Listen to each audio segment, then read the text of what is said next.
താമരശ്ശേരി വാഹനാപകടത്തിൽ പരിക്കേറ്റ് ചികിത്സയിലായിരുന്ന കാർ ഡ്രൈവർ മരിച്ചു. എലത്തൂർ സ്വദേശി മുഹമ്മദ് മജ്ദൂദാണ് മരിച്ചത്. ഇന്നലെ രാത്രിയാണ് ലോറിക്കും KSRTC ബസിനും ഇടയിൽ കാർ കുടുങ്ങി അപകടമുണ്ടായത്.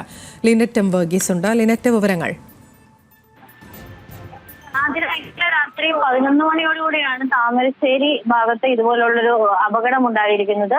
KSRTC ബസിനെ ഓവർടേക്ക് ചെയ്യുന്നതിനിടെയാണ് ഇത്തരത്തിലുള്ള ഒരു അപകടം ഉണ്ടായിരുന്നത്. KSRTC ബസിനകത്ത് 49 പേരോളം ഉണ്ടായിരുന്നു എന്നുള്ള വിവരമാണ് ലഭിച്ചിരിക്കുന്നത്. ഇതിനിടയിൽ കാറിനിടയിൽ ഉണ്ടായിരുന്ന കാർ യാത്രികരായ 3 പേർക്ക് ഗുരുതരമായി പരിക്കേറ്റിരുന്നു. പ്രത്യേകിച്ച് ഡ്രൈവറുടെ നില ഗുരുതരമായി തുടരുകയായിരുന്ന വിവരമായിരുന്നു ലഭിച്ചിരിക്കുന്നത്.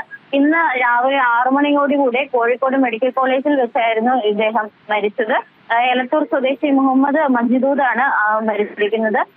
ഈ KSRTC ഡ്രൈവറും അതോടൊപ്പം മറ്റ് യാത്രികർക്കും പരിക്കേറ്റിരുന്നു. ഇവരെ എല്ലാവരെയും താമരശ്ശേരി താലൂക്ക് ആശുപത്രിയിൽ ചികിത്സയിലാണ്. മറ്റ് ആളുകളൊക്കെ തന്നെ ഇപ്പോൾ ഡിസ്ചാർജ് ആയി പോയിക്കൊണ്ടിരിക്കുന്നു എന്ന വിവരമാണ് ലഭിച്ചുകൊണ്ടിരിക്കുന്നത്. അതോടൊപ്പം ഈ ഒരു ലോറി ഡ്രൈവർ പരിക്കുകളൊന്നും തന്നെ ഇല്ലാതെ രക്ഷപ്പെട്ടു അത് തന്നെയാണ് ഏറ്റവും വലിയ കാര്യം. പ്രത്യേകിച്ച് ഈ KSRTC ഡ്രൈവറുടെ സംയോജിതമായ ഇടപെടൽ മൂലമാണ് വലിയൊരു അപകടം ഒഴിവായത് എന്നാണ് അറിയാൻ സാധിക്കുന്നത്. ആതിര, ലോറിക്കും KSRTC ബസിനും ഇടയിൽ കാർ കുടുങ്ങിയാണ് ഇത്തരത്തിലൊരു മരണമുണ്ടാകുന്ന സംഭവം നടന്നത്. വിശദാംശങ്ങൾ നൽകുകയായിരുന്നു ലിനറ്റ് എം വർഗീസ്.